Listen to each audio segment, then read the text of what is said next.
Amém? Aleluia! Abra a tua Bíblia em Salmos capítulo 119. Perdão, 105. Não, 119, 105. Foi sensacional, irmão. Foi sensacional. O lugar era lindo, maravilhoso também. Derramar água, né?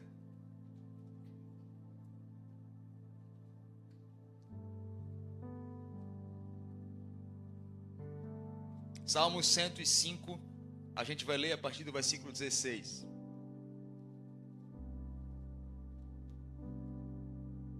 Até o versículo 20. E fala assim: fez vir fome sobre a terra. Fala comigo. Deus fez vir fome sobre a terra. E cortou os meios de se obter pão. Ou seja, Deus não só trouxe a fome, mas Ele cortou os meios de resolver a fome. Adiante deles enviou um homem, José, vendido como escravo, cujos pés apertaram com grilhões, a quem puseram correntes de ferro, até cumprir-se a profecia a respeito dele, e tê-lo provado a palavra do Senhor.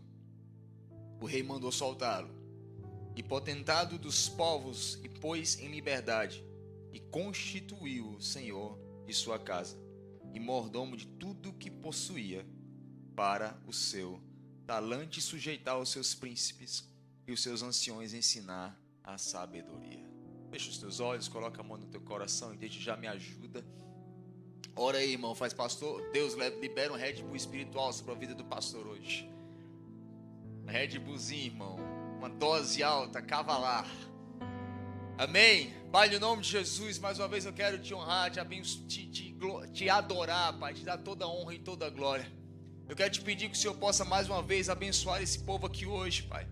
No nome de Jesus, eu creio, Pai, que uma palavra tua pode mudar uma vida inteira. Eu creio, Pai, que uma palavra tua pode transformar uma família inteira. Eu creio, Pai, que uma palavra tua pode transformar uma situação por completo. Então hoje nós estamos aqui, Deus, para buscar uma palavra tua, Senhor, para ouvir aquilo que o Espírito Santo tem para dizer para a tua igreja que se chama hoje. Pai, no nome de Jesus, desde já eu te peço que cada coração que aqui está presente ou nos assistindo online, desde já seja tocado pela tua tangente presença, desde já seja inundado pela tua misericordiosa graça, que desde já os nossos olhos possam contemplar e ver aquilo que o teu Espírito quer nos revelar esta noite. E Pai, no nome de Jesus, desde já eu oro que todo ataque das trevas, que todo levante do inimigo contra as mentes e corações aqui essa noite caiam por terra, na autoridade do nome de Jesus. E mais uma vez eu te peço, Pai, faço minhas as palavras de João Batista, que eu diminua, mas que o Senhor cresça, mas que não viva eu, mas que Cristo vive em mim. Aleluia! E pelo Rei e pelo Reino, o teu amor e o fogo jamais se apagará, no nome de Jesus. Amém? Pode se sentar, querido.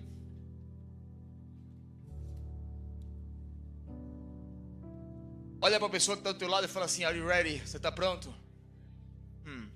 Esteja pronto. Esteja pronto. Irmãos, é engraçado que eu estou numa jornada desde domingo, irmão. Preguei domingo à noite, preguei segunda-feira à noite para empresários, e aí preguei sexta, preguei sábado de manhã, sábado à tarde ministrei para um small group de 10 pessoas, ficamos lá algum tempo, 1h30 mais ou menos. Sábado de noite preguei, batizei, acordei, ainda trouxe uma instrução, e tive um tempo no meio da viagem, enquanto os meninos contavam piada, de preparar uma palavra. Mas eu creio que Deus tem uma palavra para você. E aliás, se você acha que alguma viagem é chata, chama o Andrezão e o Johannes para viajar junto com você. Irmão, é interminável. Não é, Daniel? Cadê o Dani? É interminável. Os caras não param, irmão. E você ri de chorar aqui, ó. Você ri de chorar. Eu não sei quem tem que morrer primeiro, né? Porque a solidão, me desculpa, Brenda e Tati, mas eu acho que o amor aí é profundo. Mas hoje eu também tenho uma palavra para você. Tem um pouco a ver com a palavra que eu ministrei para os homens no sábado à noite, mas é uma adição, alguns pontos que Deus me deu a mais. Enquanto eu te falo, eu estava voltando hoje de Oklahoma, no meio de uma conversa e outra, eu parava e ia anotar algumas coisas que Deus estava ministrando sobre José. Mas hoje eu quero trazer uma palavra sobre você e o tema é a prova de um sonho. Fala comigo, a prova de um sonho. Sábado à noite eu preguei sobre um sonho e um chamado para eles, usando um outro texto de José, uma outra aplicação, mas hoje eu quero trazer uma palavra também, diretiva de Deus para a tua vida, e o nome dessa mensagem hoje é a prova de um sonho.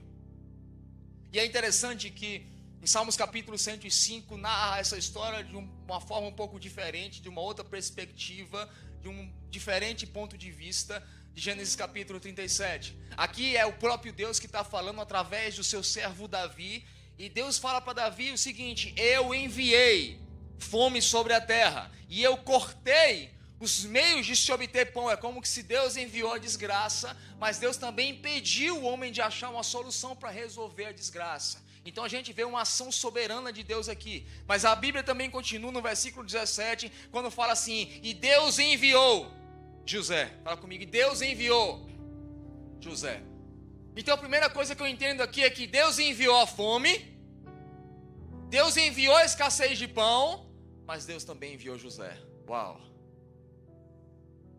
Eu vou repetir, Deus enviou a fome, o problema e o Zé.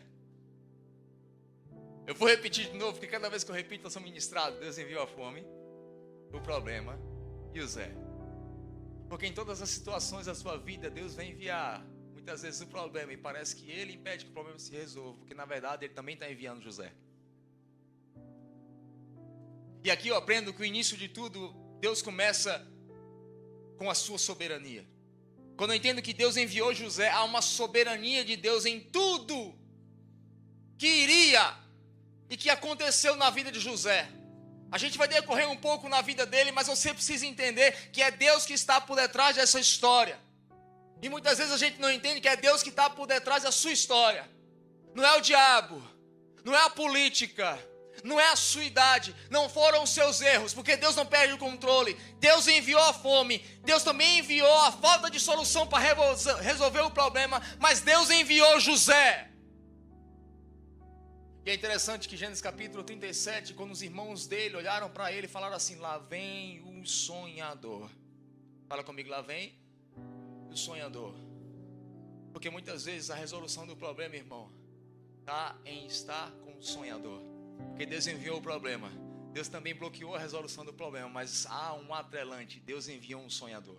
Porque muitas vezes a resolução do que você está passando está em começar a sonhar de novo, em passar a sonhar de novo, em passar a ter expectativas do que Deus pode fazer, daquilo que Deus falou na sua vida. Aí no versículo 19, na tradução brasileira de João Ferreira de Almeida, fala assim: até que chegasse o tempo de cumprir a sua palavra, a promessa de Jeová o provou. Sabe o que ele está dizendo? Ou seja, a mesma palavra que Deus deu para José, o provaria. Então parece que de fato não é a tempestade, não é o diabo, não é o problema, não é a traição, não é a decepção, não é o engano, não é a ferida, é a própria palavra que Deus te deu que vai te provar. O que a Bíblia está dizendo aqui no versículo 19 é muito claro: até que se cumprisse a profecia a respeito dele, a própria palavra do Senhor o irá prová-lo. Eu não sei se você sabe, toda palavra que Deus te dá, a própria palavra que Deus te dá vai te provar. Por isso que o tema da minha mensagem é a prova de sonhos. A gente estava em Oklahoma, em algumas casas que a gente passava, a gente via um bunker, porque lá tem muitos tornados, ou seja, é uma estrutura à prova de tornados. A gente vai lá na Flórida, a gente vê alguns lugares que são de concreto, e a gente vê um sinal dizendo a prova de hurricane. Mas eu quero te dizer uma coisa que talvez não é muito normal, porque muitas vezes sonho não é algo que você precisa resistir, é algo que você precisa mergulhar. Mas o que a palavra de Deus está dizendo aqui é que você vai ser provado por aquilo que Deus prometeu. Você vai ser testado pela profecia que Deus liberou na sua vida. Você vai ser, sim, provado pelos sonhos que Ele te deu. Então você precisa ser, além de prova de tornado, de tempestade, de traição, ser a prova de sonhos, porque o teu sonho vai te provar. O teu sonho vai te provar. Um dos maiores ministérios do mundo, a Jocum, Jovens com Missão, quem já ouviu falar? Quando Deus deu a visão para o Loren Cunningham, que Deus ia liberar um grande movimento de jovens no mundo e queria tocar o planeta Terra, ele contou para as 10 pessoas mais próximas dele, todas elas riram dele e falaram assim: jovens, é impossível. 20 anos depois, quando ele começou a abrir os seus primeiros ministérios. 20 anos depois. Quantos anos? 20. Aí eu também vejo isso na vida do apóstolo Paulo. A Bíblia diz em Atos capítulo 9 que no caminho para Damasco, 20, versículo 9, ele teve um encontro com Jesus. E nesse encontro com Jesus ele teve uma visão. Fala comigo, visão. Ele viu o próprio Cristo falar assim: Saulo, Saulo, dura coisa é recalcitrar os aguilhões, porque me persegues. Eu estou te levantando hoje como um apóstolo, vai e prega o meu evangelho. Paulo recupera a visão, estava cego. Ananias vai lá, ora por ele. Ele sai de lá cheio do ímpeto do fogo, com esperança no seu coração, porque ele acabara de receber uma palavra de Deus. E o que é que ele faz? Começa a pregar. Aí lá em Atos capítulo 20 diz que se ele não fosse levado para fora num cesto, ele teria sido morto, apedrejado. Aí ele volta para pregar de novo e a igreja se reúne e fala: nós temos um pedido, o que? Expulsa Paulo. Aí eles expulsam Paulo. Aí no versículo 30 fala: e depois que Paulo sai da igreja, como se a igreja se juntasse e falasse assim: expulsa o pastor Urias. Aí depois que o pastor Urias é expulso, a igreja triplica de tamanho. Por quê? Porque Paulo recebeu uma visão, mas ele ainda não havia entendido que aquilo que Deus fala vai te provar. Não é o diabo, não é o teu irmão, não é o traidor, não é o falso profeta, é aquilo que Deus te falou vai te provar.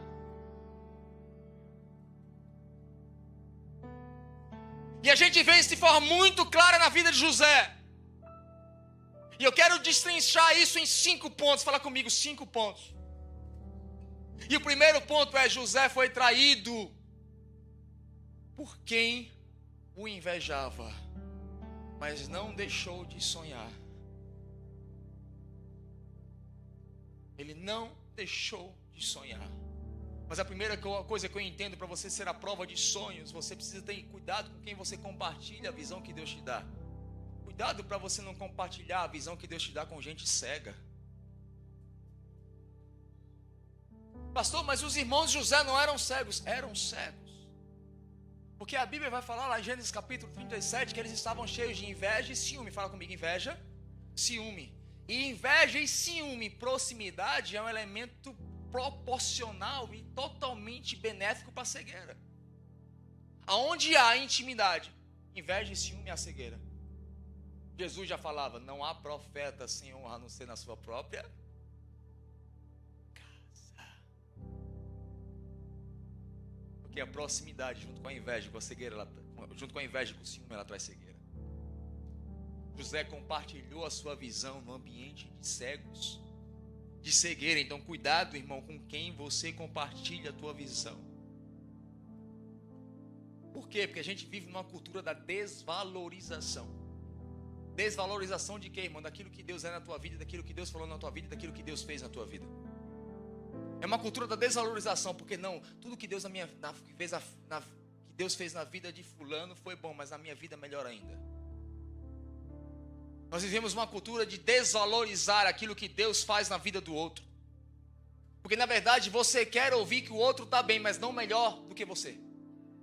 É um bem com limite. Porque se na verdade é um bem melhor do que você, aí você cega. Porque entra o ciúme e a inveja. Mas se é um bem que na verdade Deus te abençoou e você está ganhando bem, mas abençoou o irmão também, contando que não ganha melhor que eu.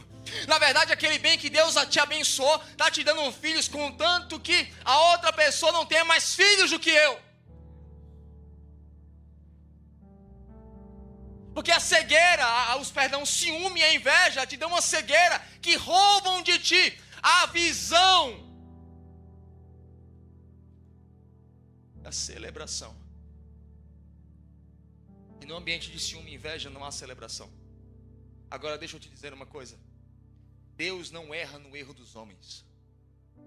Eu não sei quantas pessoas já erraram com você, mas deixa eu te dizer, Deus não erra no erro dos homens. O erro dos homens pertence aos homens, mas não a Deus. Mas uma coisa que você precisa entender é que o erro dos homens não os adjetive como sabotadores, porque na verdade eles não são sabotadores. Toda vez que você é rejeitado, toda vez que alguém se levanta com ciúme, com inveja de você, na verdade ele não está sabotando, ele está confirmando uma palavra que Deus te deu. Olha através de uma outra perspectiva, porque até gente próxima, pastor, você não está entendendo, está tentando me derrubar. Ei, ele não está te sabotando, ele está te confirmando. José, volta a sonhar.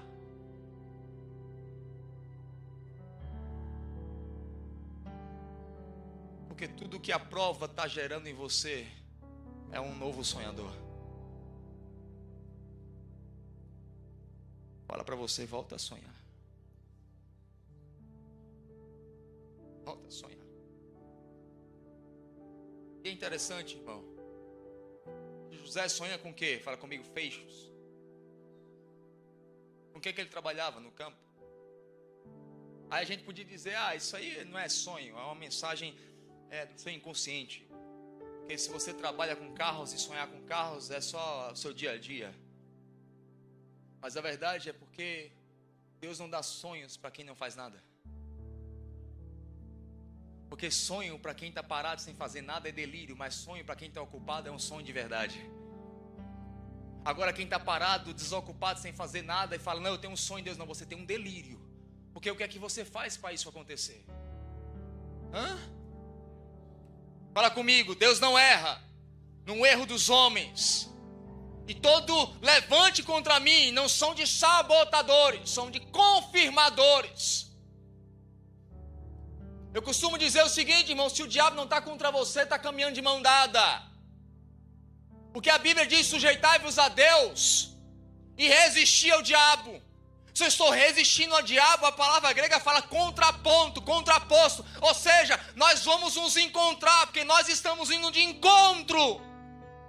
Então todas as vezes que há um encontro, um levante, é porque está confirmando que de fato é Deus. Quem está me entendendo? Fala comigo, 2. Aí ele é traído. A inveja. E os irmãos dele sabotam e chamam ele para um lugar, acham uma vala, uma cisterna seca. Fala comigo, cisterna seca.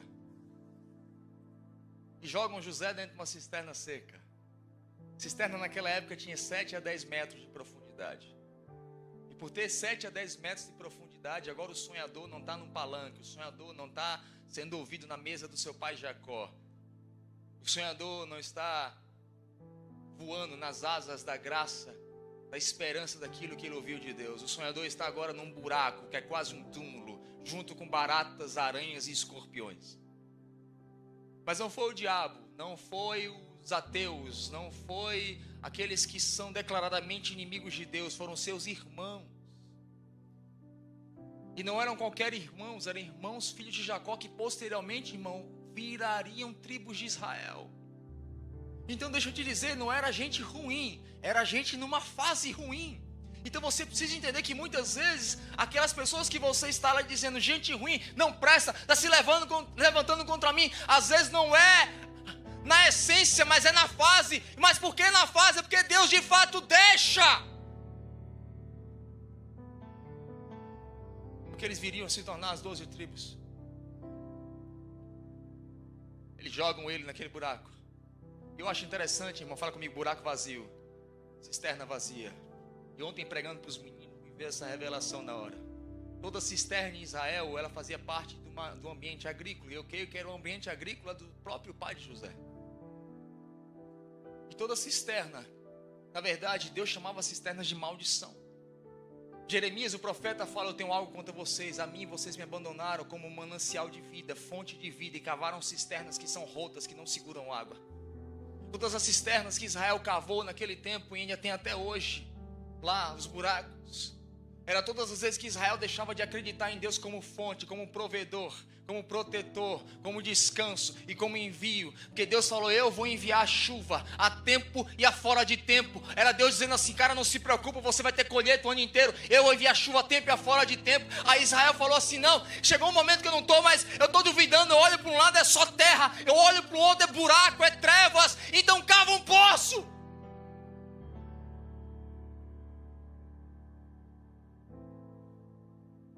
José era um protótipo de Jesus Cristo. Fala comigo, vala seca. Sabe por que muitas vezes Deus te joga em lugares secos e que parecem túmulos?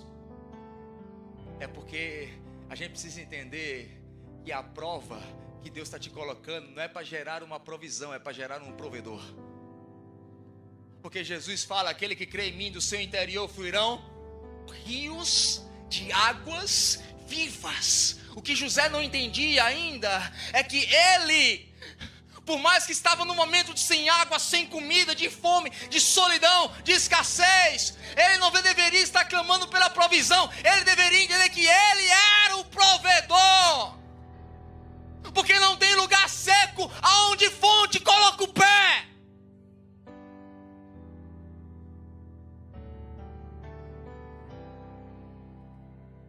Homem de Deus não briga por poço. E nem reclama quando é jogado numa vala vazia. A Bíblia fala que Isaac decide descer para o Egito. E quando ele chega lá, Jacó decide descer para o Egito. Quando ele chega lá, os poços de Isaac tinham sido entulhados pelos filisteus. Aí Isaac tem uma ideia.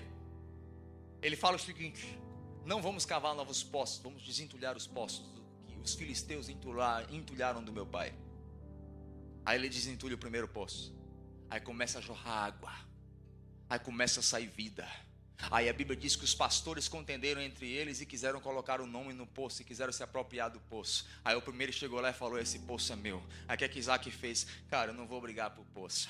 Aí ele saiu e falou: qual é o próximo poço que está entulhado? Aí ele desentulhou o segundo poço. Ele tirou todos os entulhos para aquilo que não gerava, aquilo que não fluía, aquilo que não tinha vida. Aí novamente os pastores contenderam e falaram assim: não, eu estou gostando. É porque antes era feio, mas agora está bonito. É porque antes não tinha ninguém, mas agora está cheio. É porque antes estava falido, mas agora está prosperando. É porque antes era sem fôlego, mas agora há vida. Então eu quero aquilo que está fluindo. Aí Isaac falou: ok, não tem problema, pega para você, é seu. Vamos passar para um terceiro poço. Aí passa para o terceiro poço. Aí novamente ele desentulha. Aí novamente os homens chegam: é meu, esse poço é meu. Não, não é teu, não, é meu. Aí Isaac fala: não,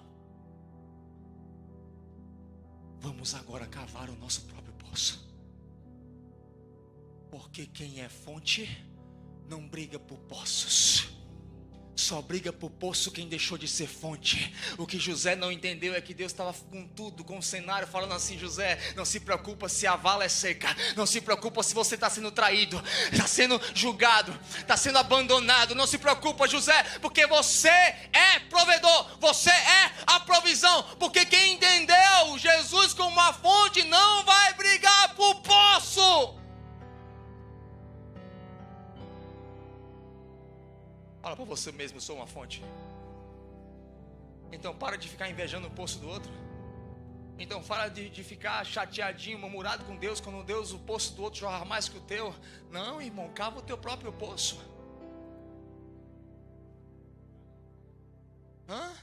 Eu creio, falando sobre poços, eu creio, irmão, que chegará um tempo que o ministério itinerante vai se desvanecer. Porque o que é um ministério itinerante? Traz aquela mulher de Deus, traz aquele homem de Deus que tem uma unção tremenda, uma palavra tremenda para trazer águas novas para esse lugar. Um dia eu estava orando por uma conferência e orando pelos nomes da conferência. Aí Deus falou assim: você não está entendendo, você está pedindo algo novo, pastor. Então para de importar água e começa a cavar o teu próprio poço. Porque se eu precisar importar água, eu vou ter que me esforçar para continuar importando, porque não é uma fonte, é uma exportação. Mas o que José não estava entendendo é que Deus queria transformar aquele homem numa fonte a jorrar, uma fonte de vida. Então deixa eu te dizer, para de depender da oração de gente A, X ou B, de uma palavra no domingo, de uma palavra na segunda. Torna-se você uma fonte a jorrar.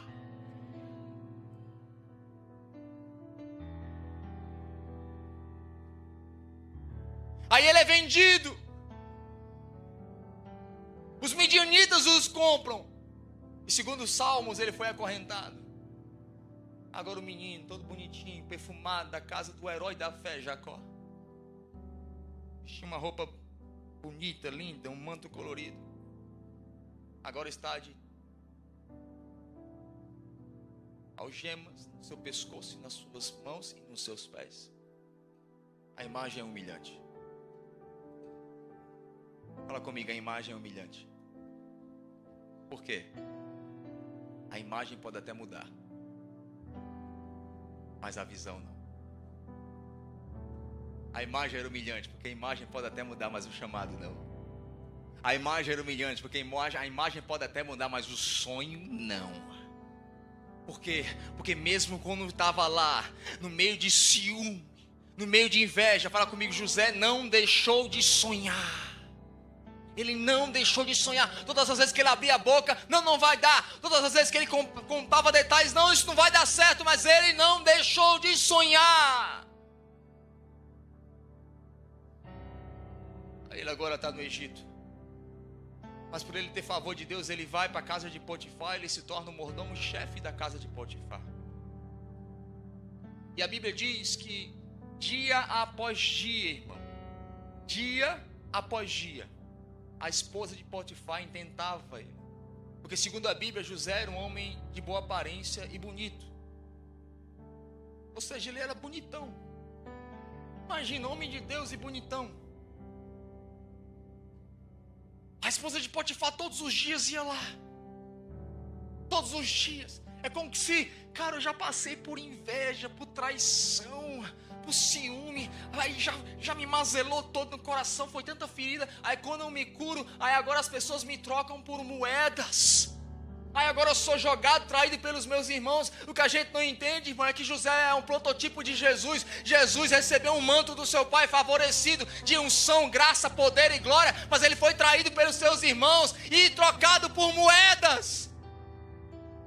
E feito escravo do amor por mim e por você. Aí nesse ponto que você fala assim, Deus, agora acabou, né? Acabou, vai ficar tudo bem.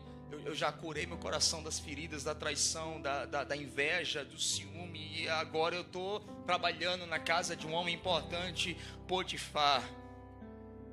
Porque se a Bíblia fala o nome é porque ele era importante. Mas parece que o diabo não para, mas eu começo a acreditar que não era o diabo, era Deus. Porque a Bíblia fala em Salmos capítulo 105 que a palavra que Deus te deu, a própria palavra vai te provar. Era novamente a palavra provando a José. José dizia, Deus está bom, e a palavra estava dizendo, ainda não, tem mais coisas a jorrar dentro de você. Aí José está andando, a esposa de Potifar fala, vem cá, ele fala, vou não. Aí na terça-feira a esposa de Potifar, vamos ali assistir um filme, José fala, vou não. Na quarta-feira ela fala, vamos tomar um café, José fala, vou não. Na quinta-feira ela fala, ei, vamos ali passear no parque, José fala, vou não. Na sexta-feira ela fala, ei, vem cá, vamos sentar aqui nessa praça e conversar um pouco sobre economia, José fala, vou não. Porque só diz não todos os dias para o diabo quem já disse um sim para Deus. Não olha para mim e fala, pastor, você não entende, é muita tentação. Todos os dias a esposa de Potifar tentava José. Por quê? Porque o segundo ponto fala que ele foi assediado por propostas erradas, mas ele ainda foi fiel. Ele recebeu ciúme e inveja, mas ainda sonhava. Porque todo homem que tem propósito, sempre Satanás vai levantar uma proposta. Sempre. Você tem propósito? Se prepara para as propostas. Agora uma proposta jamais vai sussurrar no ouvido de quem o propósito grita no coração. Porque todos os dias, aquela mulher que a Bíblia também fala que era bonita, todos os dias, a Gisele Bündchen do inferno, estava lá acompanhando o Zé, para onde ele ia, vem cá bonitão, corre aqui cheiroso, vem cá, vende o teu chamado, troca a tua vinha por óleo, vem cá, troca, vamos lá, cede a proposta, você vai se dar melhor, cara, teus irmãos te rejeitaram, Israel, eles não querem saber de você, foram eles que venderam, eu te dei tudo, eu te dei casa, eu te dei palácio, te dei um novo nome, vem cá, deita comigo. Sabe o que José respondeu? Eu não posso desonrar a Deus. Agora eu te pergunto, irmão, tinha alguém vendo? Não. Alguém viria? Não. Qual era o medo de José? Deus. Talvez ninguém fosse descobrir esse pulinho fora. E tem gente que ainda usa o subterfúgio, pastor, eu estava cansado. Foi assim, eu estava no burnout, eu estava muito mal, e aí eu caí, Deus entende. Deus entende? É que nem gente que fala assim, eu estou na fossa, eu vou me entregar na comida. E tem gente que fala assim, eu estava na fossa, eu precisei desestressar no pecado. Eu cedi a proposta. Irmã, nas horas que você acha que você menos pode, que as melhores propostas vão chegar. É quando você está mais quebrado, mais faminto por pão, é que o diabo te oferece pão. Jesus estava 40 dias de jejum naquele deserto. Por que o diabo não aparece para ele, irmão, na segunda, na terça, quando ele estava fora do deserto? Por quê? Porque foi justamente na hora que ele mais precisava de pão. É justamente na hora que você mais precisa pagar seu aluguel. É justamente na hora que você mais precisa casar, de uma mulher, de um marido. É justamente na hora que você mais precisa do seu vício, do seu green card. É justamente na hora que você mais precisa. É que o diabo vai te aparecer com aquilo que você mais precisa. Aí o diabo chega para Jesus e fala, tu tá com fome, tá, né? 40 dias sem comer e sem beber. Então se tu é filho de Deus, transforma essa pedra em pão. Aí o que é que Jesus fala? Cara, eu tô faminto. Mas não só de pão viverá o homem, mas de toda palavra que sai da boca de Deus. Por isso que chegam para Jesus em João capítulo 4, Jesus está sem comer de novo, e os discípulos estão com fome, e olham para Jesus e falam assim, Jesus, a gente está com fome, a gente vai comer. Aí Jesus fala ok, e Jesus continua pregando, e eles sobem atrás de pão, eles acham um pão, chegam para Jesus oferecendo um pão, aí falam para Jesus, Jesus, você não está com fome? O que é que ele responde? João capítulo 4, versículo 34, a minha comida e a minha bebida consiste em fazer a vontade do meu Pai, que me enviou. Ei, quem está faminto por Deus jamais vai satisfazer com as propostas da terra. Jamais. Jamais. Você está me entendendo? 1 Samuel capítulo 2, versículo 30. Deus falou. Quem falou? Deus. Eu honro os que me honram. Por que José não pecou? Honra.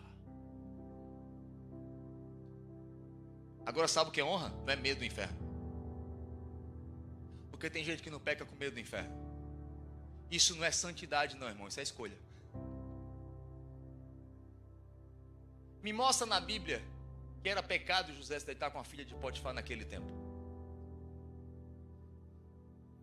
Tem uma coisa que a teologia chama de dispensação do Espírito ou dispensação da lei divina. Moisés ainda não tinha nascido. Moisés escreve os 10 mandamentos, a lei. Depois ele vem com o Levítico. Aonde estava na Bíblia que ele não poderia se deitar com a esposa do seu Senhor? Não tinha lei, irmão. Não tinha lei. Então ser a prova de sonho não é quando eu cedo por medo de algo que está escrito, não. É quando eu tenho paixão por alguém que eu já fui salvo. Eu não vou desonrar o meu Senhor. Porque santidade não é medo de um inferno, mas é paixão por aquele que criou o céu. Eu não peco porque, quer que vós... Não, irmão, é porque eu não posso desonrar a Deus.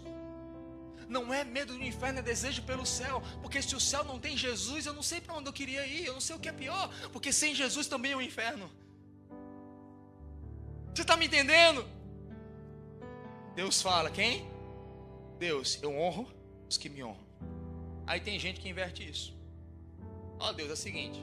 Se tu fizer o que eu estou te pedindo, a minha lista de pedido aqui, que eu estou chorando, estou clamando, eu já estou feito um miserável, e tu não me dá, eu não vou te honrar não. Para quê? A primeira coisa é deixar, não vou nem mais para a igreja. Porque assim, Deus, se tu não fizer, eu não te devo nada. É ou não é? Uma relação de troca. Ou fica bicudo com Deus, né? Inverte as coisas. Ele literalmente inverte o versículo de 2 Samuel capítulo 30 assim. Eu estou falando para Deus, eu honro os que me honram. Agora se tu fizer um milagre, Deus, eu sou o primeiro a chegar. Eu sou o primeiro a gritar. Eu sou o primeiro a servir, eu sou o primeiro a acreditar. Não, irmão, sabe o que é honra? Pergunta para mim, o que é honra, pastor? Honra tem o mesmo prefixo da palavra glória. E glória não é um grito que você dá no domingo à noite. Mas são escolhas que você toma na segunda, na terça, na quarta, na quinta, na sexta e no sábado. Porque glória vem da palavra timeu, que era a balança do orífice.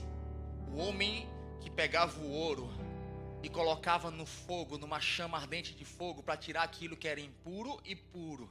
E aí as pedras que se separavam, o ourives se colocava naquela balança que na tradução de hoje é glória e honra. Fala comigo, glória e honra. Aí aquilo que tinha mais peso era o que era puro, porque foi provado pelo fogo, foi provado pelo ciúme, pela inveja, pela rejeição, pelos assédios, pelas propostas. Aí tinha um sininho que o ourives se batia, plim! Aí o nome daquele sininho era o que? Glória! Por quê? Porque ele estava dizendo, ei, depois que eu provei, testei e vi, isso aqui tem mais peso. Então quando Paulo fala lá, em Gálatas capítulo 1, versículo 8, glória a Deus. Aí ele passa a vida dele, ali era o primeiro ministério dele, era a primeira igreja que ele pregava, ele estava no início do ministério, passam-se os anos, ele é apedrejado, ele enfrenta feras, ele é traído, ele é preso, ele passa por naufrágio. Aí na sua última carta em 2 Timóteo, já preso, prestes a receber a sentença de morte, ele fala, a ele a glória pelos séculos dos séculos, amém. Ou seja, eu coloquei tudo na balança, tempestade, traição, pedra, ciúme, inveja, mas quando eu olhei para ele tinha muito mais peso. A ele a glória pelos séculos dos séculos, amém. Isso é honrar a Deus. Porque espiritualidade não é orar em línguas no domingo, não é orar em línguas no domingo, mas é guardar a língua na segunda. Honrar a Deus. Por quê, irmão? Porque o teu carisma pode até abrir as portas, mas é a honra que mantém elas abertas. Porque a unção pode até ser uma espada, mas o teu caráter é um escudo. E você, sem essas coisas, você não vai ser a prova de sonhos, você vai ceder aos assédios da terra. Mas por que José não cedeu? Fala comigo, ele é fiel. Terceiro, a mulher de Potifar, ele corre, irmão, porque eu creio que se ele corre, ele vai com ela. E ela arranca um pedaço do manto, novamente o manto. O manto já havia sido rasgado, que o pai dele tinha dado. Os irmãos dele rasgaram e jogaram sangue sobre o manto. Aí agora novamente o manto de José é rasgado. E todas as vezes que você olha para o céu e ora por unção, o céu entende, vou rasgar o teu manto. Porque só um manto rasgado atrai provisão para o teu propósito. Mas a gente não entende isso. Aí ele escolhe não desonrar, porque a Bíblia fala que primeiro ele fala, não vou desonrar o meu senhor Potifar, que deu tudo, e a Deus. Ou seja, o cara honrou. A mulher do cara chegou assim, vem cá, e ele falou, não vou, eu vou honrar meu Deus e Potifar. Mas Potifar fica sabendo da história, irmão, e ele acredita e lança José na cadeia. Você tem noção do que é você ser lançado no calabouço por alguém que você tanto honrou? E não é só honrou na frente dos homens, porque a bajulação acontece no público, mas a honra acontece no secreto. José não era bajulador, ele era um homem de honra, ele era um homem fiel. Foi no secreto quando a esposa dele chegou, vamos cá, ninguém vai ver, vai ser rápido. Ele não! Aí quando o Potifar sabe, escuta, acredita na mulher dele, irmão. Ou seja, em troca do bem que ele fez, ele recebe o mal. Quem já se sentiu assim? Cara, eu dei tanto por aquela pessoa, eu fiz tanto por ela, e na primeira oportunidade me joga na cadeia. O bem que ele fez, ele recebe o mal. Aí ele é jogado na cadeia, irmão. Sabe o que é preocupante? A intensidade, a dedicação de José. Porque olha o que esse homem já passou, irmão. Rejeitado em casa, opresso com ciúmes e inveja em casa, jogado pelos seus próprios irmãos num buraco, vendido como escravo, agora é escravo-chefe, honra o seu chefe, e agora ele é caluniado, e agora ele está na prisão. Aí um dia a Bíblia diz que José acorda, e olha a pergunta de José: eu senti que o semblante de vocês não estava legal, vocês estão bem? Cara, como assim, Zé? Como assim, Zé? Em troca do bem, tu recebe o mal e tu não deixa ainda de buscar fazer o bem para os outros? Tu tem noção que ele está na cadeia e está preocupado como está o emocional dos outros presos?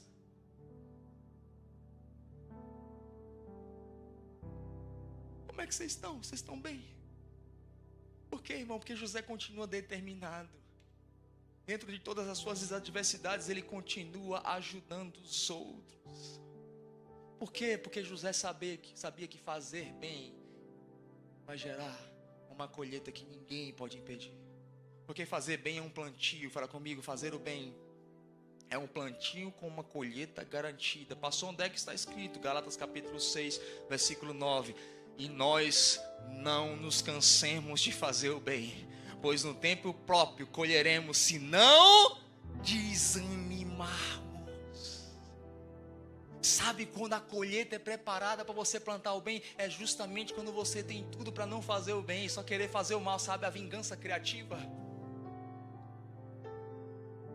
Não, pastor, mas aquela pessoa não merece não, e tu merece? Irmão, logo no início do meu ministério, a gente tinha um orfanato. A gente abriu um orfanato pela fé e era uma coisa linda. A gente recebeu 7 crianças do conselho tutelar, crianças que vinham de um contexto assim, de casas disfuncionais, pais abusivos, algumas delas até sofrendo abuso sexual, algumas outras elas vendiam drogas. E paralelo a isso, a gente também fazia parte de uma igreja. E eu tive a visão da igreja, o nome da igreja, mas como eu era muito novo, eu falei, não dá para eu ser o pastor, eu sou muito novo. Então vamos criar um presbitério, vamos ser todos juntos pastores. Mas tinha uma pessoa lá que ela tinha muita inveja, ciúme. E toda inveja e ciúme ela gera difamação. E aí essa pessoa começou a militar contra mim. Começou a acontecer que de fato ela começou a perceber que as pessoas estavam começando a ligar para a secretaria da igreja e perguntar quem ia pregar. Então quando era pastor X que ia pregar, dava pouquíssimas pessoas, mas quando as pessoas sabiam que era o pastor Urias cabeludo, barbudo que ia pregar, a igreja lotava. Isso começou a gerar perseguição, inveja e ciúme. E tudo que eu queria era cuidar dos órfãos. Porque se eu quisesse a igreja, já tinha me colocado como postulante à igreja, porque eu tive a visão da igreja, eu dei o nome da igreja, eu comecei a igreja, porque a igreja já existia na garagem da minha casa. Mas quem tem fonte não briga por um poço. Aí a gente estava lá naquele conselho tutelar, irmão, aí um dia o juiz me liga. Me lembro o nome dele até hoje, mas eu não vou falar porque está sendo gravado. Ele faz, pastor, eu queria que você viesse aqui. Eu cheguei lá e ele estava muito atribulado de espírito. Ele falou assim, pastor, eu confio no senhor piamente. Você está fazendo lá com aquelas crianças um negócio assim fora do comum. Irmão, eu não tinha filhos ainda. Eu falei assim, eu vou tratar essas crianças como se fossem meus filhos. Eu fiz, Deus, meu sonho é dar um quarto de gente rica para essas meninas, porque eu não quero um lugar para jogar crianças, porque elas já vêm de situações de escassez. E eu orei, irmão, Deus me deu, irmão, eu tive uma visão de caminhões subindo aí. Num dos nossos cultos, o secretário de finanças do estado se converteu lá, irmão, jogado no chão, e era segurança jogado no chão junto com ele. Era um negócio assim poderoso. E o Hans conheceu um pouco lá da época da base, né? A gente subia aquela ladeira, o pessoal já subia a ladeira se tremendo, irmão. Subia a ladeira cheia do Espírito. E aí esse homem que, segundo ele, estava ferido pela igreja, estava juntando, guardando o seu dízimo por um ano, irmão. O cara era secretário de finanças, irmão, guardando o dízimo por um ano. Ele chegou para mim e falou assim, pastor, tem um ano que eu estou guardando o dízimo, e eu quero dar meu dízimo aqui, porque eu vi que o senhor tem um projeto social, e eu quero abençoar essas crianças. Irmão, ele deu uma grande quantidade, eu gastei tudo, irmão, num quarto para 6 crianças. Eu mandei imobiliar os móveis, eu mandei colocar ar-condicionado, eu mandei pintar, decorador, e aí contratei algumas pessoas, elas eram tratadas como rainhas do Senhor. Essas meninas choravam para não sair de lá. Aí essa pessoa que também era pastora, que eu não vou dar a dica, foi lá no conselho tutelar e fez uma denúncia. Segundo ela, eu estava aliciando essas meninas para ganhar dinheiro. Ganhar dinheiro. E o juiz falou, pastor, eu sei de tudo, pastor, eu estou lá todos os dias, não estou lá toda hora. Eu sei que isso é mentira, pastor, tanto é que eu não vou dar nem prosseguimento a isso, mas é lei. Se houver qualquer denúncia, por mais mentirosa que ela seja, eu vou ter que fechar esse projeto. Irmão, meu mundo acabou naquele dia. Algumas daquelas meninas me chamavam de pai. A gente chegou, voltou lá e contou a notícia para elas. Elas choravam como quem estava tendo um parto.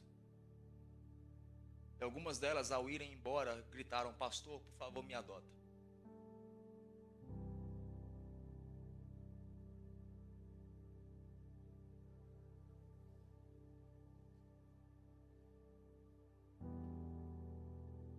Fiquei sabendo de tudo isso, eu vou sair da igreja, Arrumou tudo, depois várias pessoas começaram a me procurar na igreja. Falou assim: pastor, eu te tinha como homem de Deus, mas tem 6 meses que eu não aguento ouvir você falar, mas eu quero te pedir perdão, porque eu dei ouvidos a Satanás.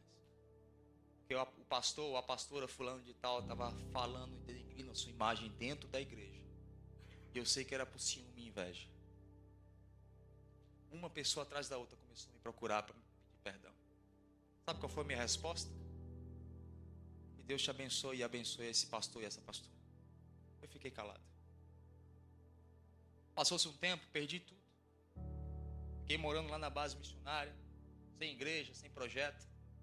Aí eu falei assim: Deus, o que é que eu vou fazer? E Deus falou assim: os erros do homem não são os meus erros. Porque quem é fonte não precisa de um poço. Aí eu fui para a rua, irmão. Peguei um morador de rua para morar comigo. Fiz dele meu primeiro discípulo. Se transformou no diácono. Lembra, Johannes, o Felipe? Leu a Bíblia 14 vezes em um ano. Quando eu viajava, ele chorava, com saudade do pastor. Aí peguei o segundo, que era um menino que morava com um rato aqui no bolso. Foi ali que de fato eu comecei meu ministério com aqueles 2 moradores de rua que eu trouxe para morar na minha casa. Sentavam no meu sofá, comiam na minha mesa, ao ponto que a minha esposa tinha que dormir trancada, com medo deles irem lá e fazer alguma coisa. Mas eu decidi, em vez de responder com vingança, eu respondi em amor, porque eu decidi não parar, não cessar de fazer o bem, mesmo nas tuas cadeias. Você pode ser vida. Vida. Passou-se vários meses. Claro que aquela igreja fechou. Debaixo de tanta coisa ruim, iria fechar. Aí eu estava, irmão, eu vivia na fé, literalmente assim, irmão. A gente vendia chocolate na rua. Água, né, no sinal. A Mona era a rei dos sinais. A rainha dos sinais. Vendia água, que era uma beleza. Quem olha a nossa foto hoje não sabe o filme, né? Quantas vezes eu estava lá no sinal, irmão, passava os meus amigos, falava assim: o que é que tu está fazendo aqui, cara? E eu vendendo água a R$1, para poder pagar as contas da base missionária, do projeto que eu tinha, porque aquela pessoa me caluniou tanto que todos os investidores foram embora e eu tinha que ir para o sinal vender água. Passou-se os meses, eu tinha ganhado um videogame do irmão e eu não estava jogando muito, eu não jogava muito. E o dono do meu apartamento falou assim: eu estou indo aí hoje buscar o aluguel. Estava atrasado.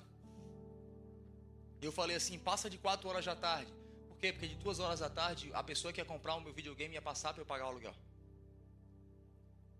Aí eu fui lá, vendi o videogame. Não me lembro quanto era. Não sei se era R$800, R$1.000. Muito tempo atrás isso era dinheiro. Era um aluguel de um apartamento de 3 quartos. E eu tinha um salário de R$200. Milagre, irmão. Aí eu tô lá, recebo o dinheiro, dou o videogame e decidi ficar lá embaixo porque o dono do apartamento falou assim: eu estou passando 1 hora mais cedo. Então eu falei: então eu vou ficar aqui. Quando eu estou lá, irmão, para o carro. É o filho daquela pessoa, daquele pastor, daquela pastora que me caluniou. E ele desce do carro atribulado. Fazia meses que eu não o via. Nós éramos muito amigos. E ele fala assim: cara, me ajuda. E a minha resposta dentro de mim foi: como é? Me ajuda? Irmão, já pensei em assassinato criativo, irmão. Assim, de passar o carro por cima e cantar a musiquinha. Eu falei, o que é que você está vendo? Ele falou o seguinte: a pessoa está com câncer, já espalhou. Precisa fazer uma cirurgia e a gente não tem dinheiro e não tem ninguém a recorrer. E eu fui orar e a pessoa que Deus me mandou vir atrás foi você. Eu não sei se foi Deus ou foi o diabo.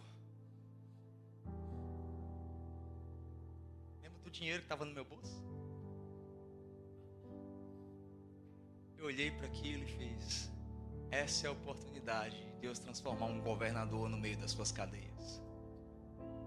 Eu fiz: querido, está aqui. E sabe o que é interessante? Era exatamente o mesmo valor do exame que ela estava precisando. Eu dei o dinheiro. Ele começou a chorar, eu comecei a chorar junto. Não falamos nada, ele foi para o carro, eu fui para casa. E aí o dono do apartamento chegou e eu desci, irmão. Eu estava todo vermelho ainda de chorar. E eu, como é que eu vou dizer, irmão? Uma pessoa que não é crente, o que aconteceu? Aí eu estou lá e falei assim: cara, você vai me desculpar porque eu estou sem teu dinheiro. E ele falou assim: por que não, eu vou arrumar, me dá um dia. Não, eu quero saber, não tem para quê. Eu falei: não, eu quero saber.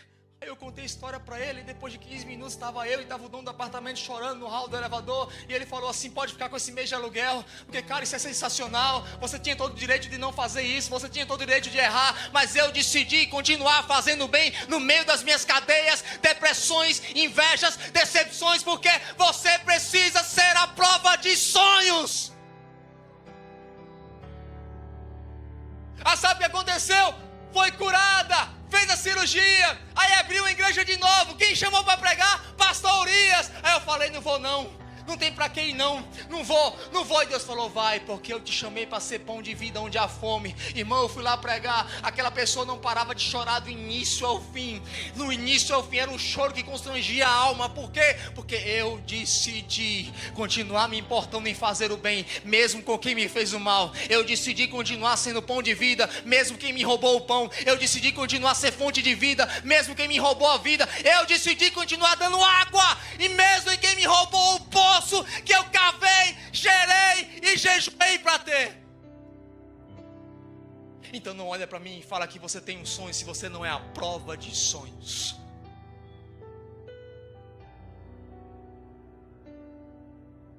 E não nos cansemos de fazer o bem, pois no tempo próprio colheremos se não desanimarmos. 4. Aí José está lá, copeiro e padeiro.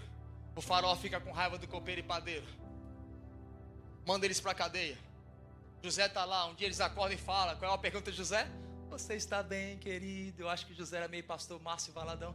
Você está bem, querido? Seu semblante está tão estranho. Diga assim comigo: eu sou o que a Bíblia diz que eu sou. Eu tenho o que a Bíblia diz que eu tenho. Era o José.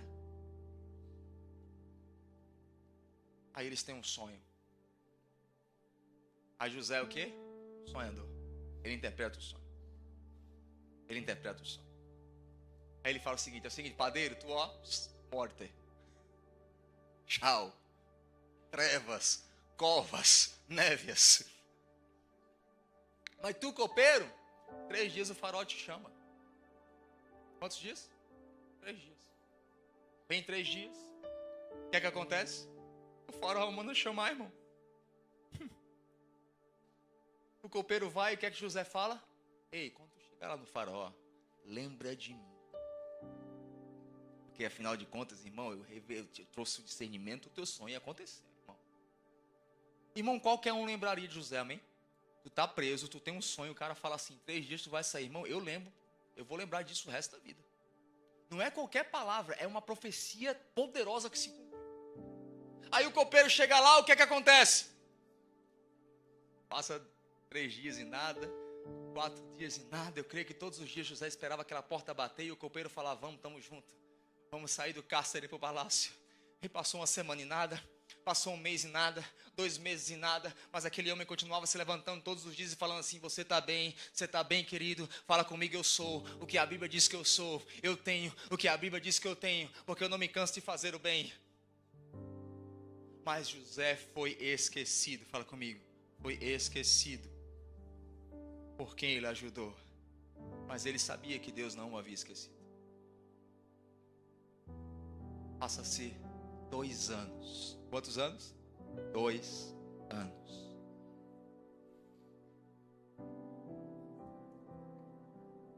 Eu creio que todos os dias ele acordava e falava: é hoje. Mas entenda uma coisa, querido. Todo mundo que tem visão de Deus, a visão de Deus será provada na fornalha da rejeição.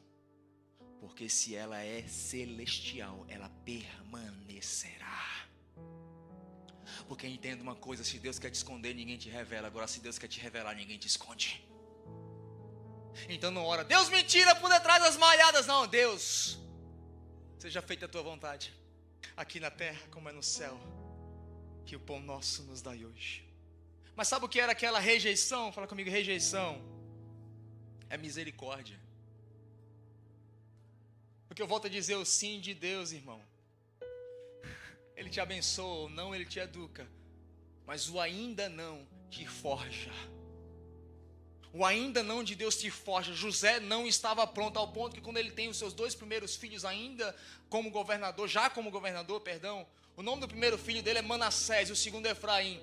Sabe o que é Manassés? Me fez esquecer, e Efraim me fez prosperar. Ou seja, no primeiro filho dele, ele estava dizendo: eu estava ferido ainda, Deus precisava me fazer esquecer. Eu tinha sentimentos para pedir, mas ainda não tinha maturidade para administrar. Sabe o que eu entendo? Cuidado para não tentar tirar ninguém de um deserto, que é um processo de Deus. Toda misericórdia precisa passar primeiro, antes, pela oração do discernimento. Eu não atendo a todo pedido de pão não, irmão, eu vou orar. Porque muitas vezes é Deus que está acessando o pão e está gerando a fome. Para gerar em você o quê? Um provedor. Amém? Quem está me entendendo? Então não tente tirar do deserto alguém que está em processo. Mas José sabia que Deus não o havia esquecido. Salmos capítulo 27, versículo 10 fala assim: ainda que seu pai e sua mãe te abandonem, eu, Senhor, todavia não te abandonarei. O que ele está dizendo? Cara, uma mãe abandonar é difícil, mas Deus está falando: ei, mesmo que o teu pai, a tua mãe, teu pastor, teu amigo, teu sócio, teu tio, tua prima te abandonem, eu, o Senhor, todavia não te abandonarei.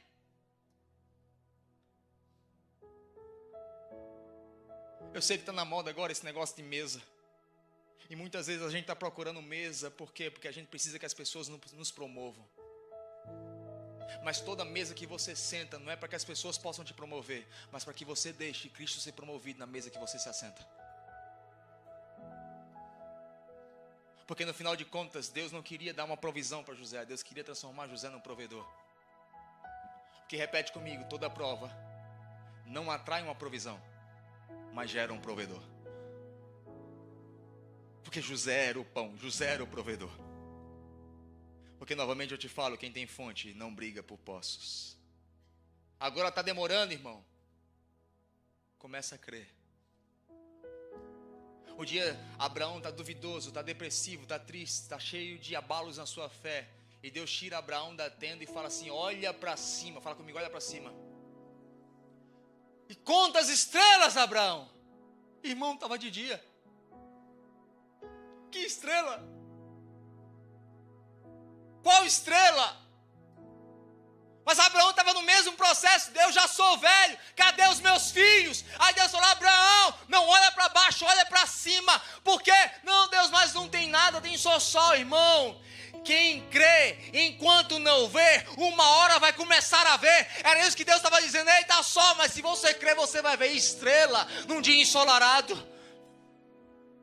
José olhava para um lado e para o outro, cadeia. Ele olhava para um lado e para o outro, prisão, traição, ciúme. Mas ele cria, ele sabia. Porque Deus, se Deus o revelar, ninguém te esconde. Porque quem crê naquilo que não vê, vai passar a ver. Vai acabar vendo. Fala comigo: vai acabar vendo. E agora eu encerro com o último ponto. Começa a ter fome no Egito e fome no mundo. Fala comigo: fome no mundo. Gênesis capítulo 41, versículo 50, fala que havia fome no mundo. Fala comigo: fome no mundo. Aí os hebreus chegam até Faraó, porque o Egito tinha estrutura, segurança e emprego. Coincidência. a gente precisa de comida, nós estamos com fome. O que é que o faraó falou? Então, é o seguinte, eu tenho palácio, eu tenho estrutura, eu tenho dinheiro, mas vai atrás de José. Vai atrás de José. Por quê? Porque em épocas de escassez, quem governa não é quem tem palácio, mas homem que tem revelação. Porque a revelação, repete comigo, a revelação de José foi que erradicou a fome no mundo, não foi o Egito? Porque o Egito, provisão, sem revelação, não tem destino.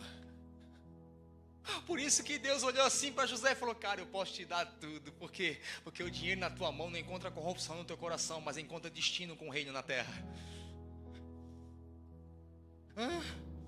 Faraó chega, eu tive um sonho, 7 vacas magras, 7 vacas gordas. José fala, é 7 anos bons, 7 anos mal. Nos 7 anos bons, guarda por 7 anos mal. Aí vem a fome mundial.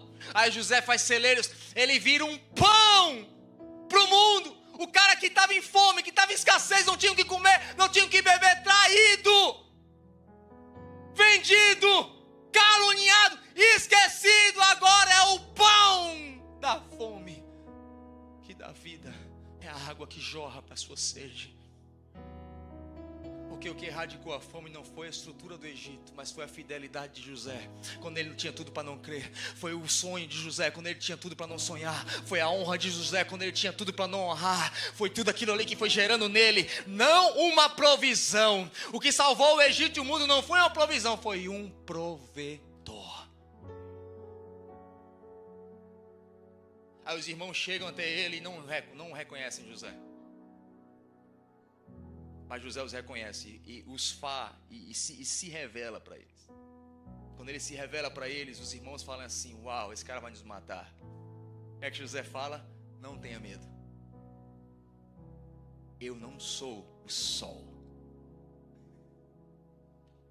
O que ele estava dizendo? Eu não sou Deus. Foi Deus que me enviou para cá. Não foi a inveja de vocês, não foi o ciúme de vocês, não foi a economia, não foi o presidente, não foi o pastor que eu tive há 10 anos atrás que me feriu, não foram os meus erros, foi Deus que me trouxe até aqui. Vocês não estão entendendo, eu entendi que era Deus, por isso que eu mudei. Agora fala assim comigo, José estava irreconhecível, os irmãos dele reconhecível. Por quê, irmão? Porque quem tem sonho, na traição cresce, na rejeição evolui, e no esquecimento ele prospera. Mas os irmãos dele permaneciam os mesmos. Por quê? Porque eles até tinham comida, mas não tinham sonho. Sabe aquele tipo de pessoa que você fala, é a mesma pessoa, não mudou nada, continua mentiroso, continua inconstante, continua ferido, continua falando mal, mas você não, cara, você mudou. O que é que aconteceu? Eu posso te contar a história. Eu fui traído, eu recebi inveja, ciúme, fui jogado num poço, vendido, esquecido, caluniado, mas quando eu fui exaltado, eu não me ajoelhei.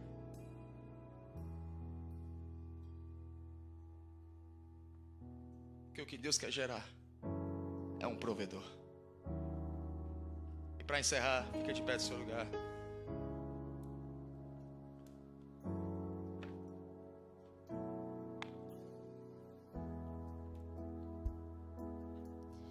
Cada vez que a minha fé é provada, tu me dás a chance de crescer um pouco mais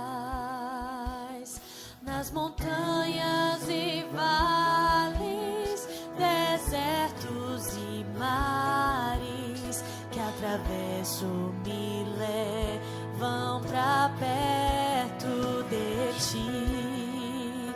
Minhas provações não são maiores que o meu Deus e não vão me impedir de caminhar.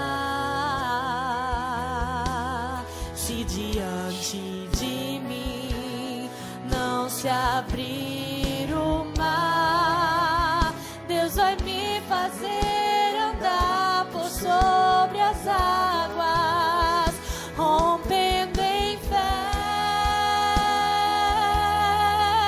Deus não me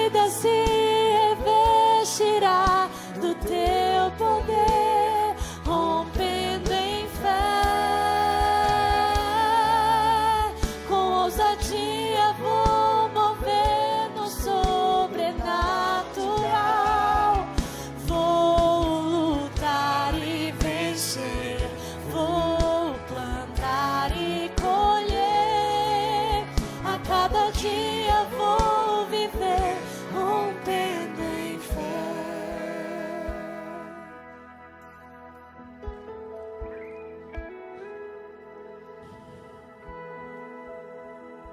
Agora, pois, não vos entristeçais, nem ficais irritados contra vós mesmos, por me haverdes vendidos para aqui estar, porque era conservação para minha vida. Deus me enviou adiante de vós.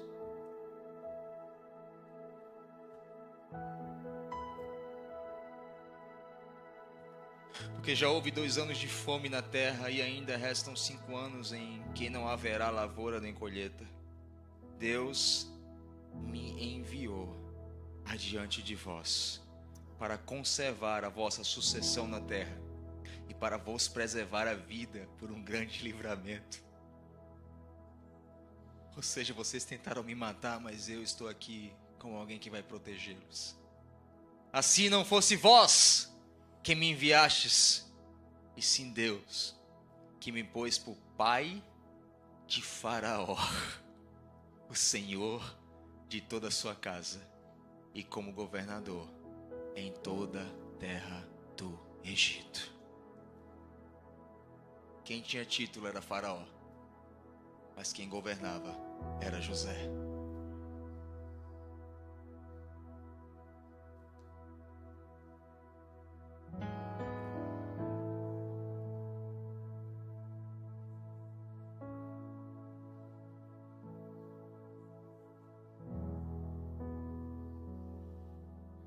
Obrigado, Jesus. Que o Senhor é misericordioso. O Senhor não nos esquece. O Senhor nos ama ao ponto de nos escravizar na tua própria palavra.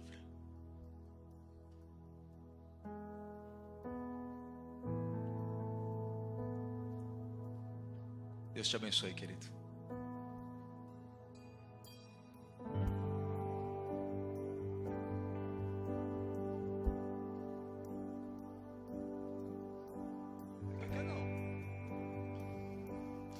Amo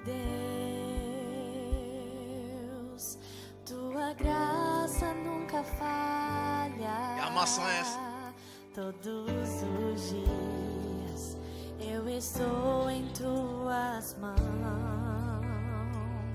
Desde quando me levanto até eu me deitar, eu cantarei da bondade de Deus.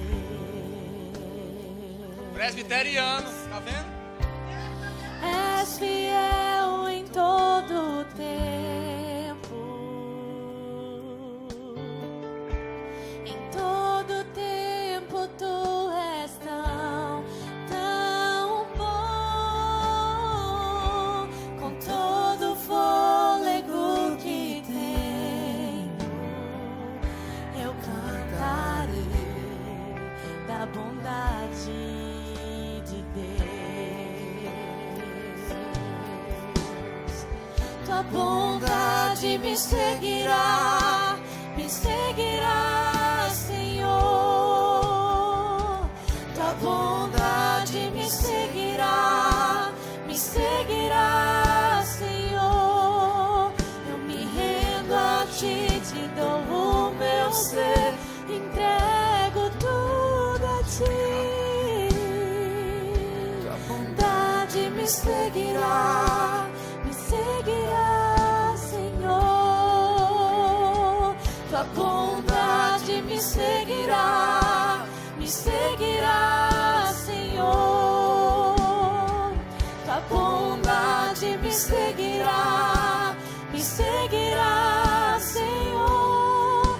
Eu me rendo a ti, te dou o meu ser, entrego tudo a ti. Tua bondade me seguirá, Senhor.